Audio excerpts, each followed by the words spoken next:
Если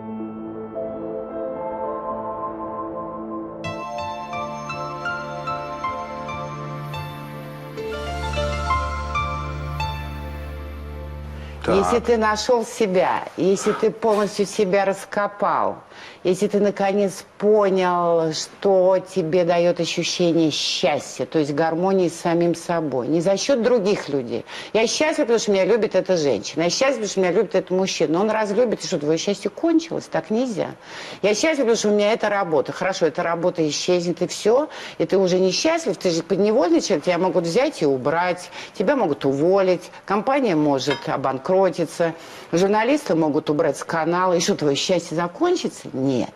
Если ты нашел самого себя, ты найдешь всегда силы создать мир вокруг себя, в котором ты будешь делать то, что ты хочешь, и за это получать ровно столько денег, чтобы они тебе не мешали, а обеспечивали качество жизни.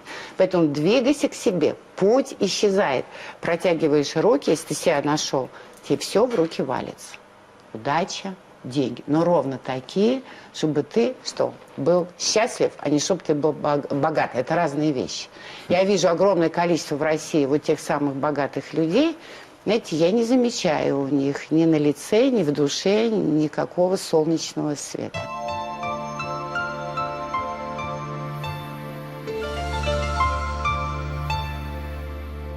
How do you want to be remembered?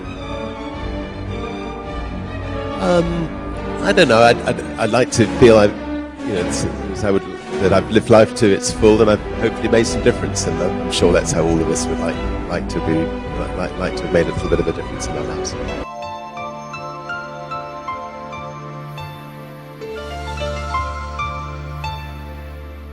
Самое важное в жизни – понять, в чем твой талант. В каждом человеке есть талант, не бойтесь его в себе искать.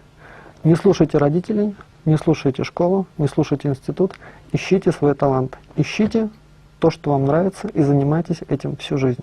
Если вы будете заниматься тем, что вам нравится, вы добьетесь успеха в жизни и станете счастливым человеком.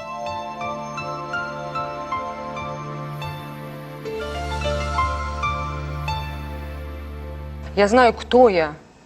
Я на своем месте. Я это знаю, я в этом уверена.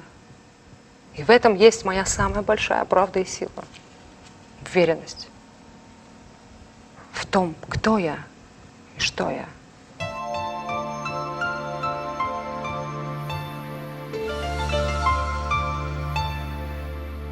Because I believe that the invisible force of internal drive activated is the most important thing in the world.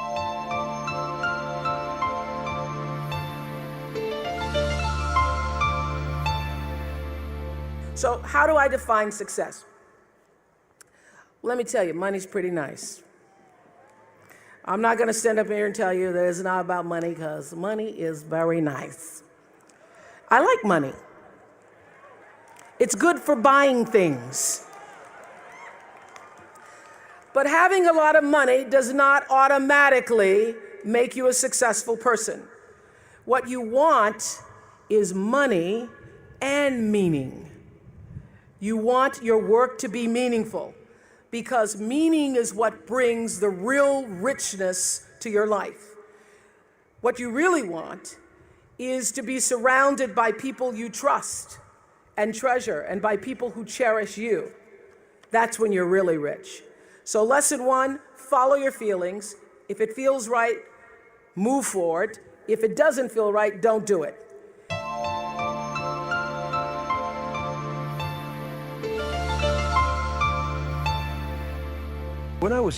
Когда я был моложе и писал музыку, все, что я делал, было нацелено на коммерческий успех. Я как бы держал руку на пульсе. Это было просто. Становясь старше, я ощущаю, что не держу руку на этом коммерческом пульсе. Но в то же время, я думаю, музыка стала больше значить для моей души. Написание музыки само по себе вознаграждение. Ясно. И я, в общем-то, не думаю о коммерческом успехе. Приятно записывать ее, приятно получать за это гонорары и так далее. Но музыка питает мою душу, и чем дальше, тем больше.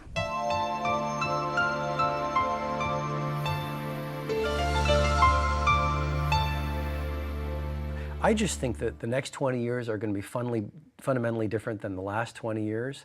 And I think when you look at the debt that some countries are carrying, you look at the population crisis. I mean, we're 7 billion right now. We're going to be at 9 billion by 2050. We're going to hit peak fish. We're going to hit peak oil.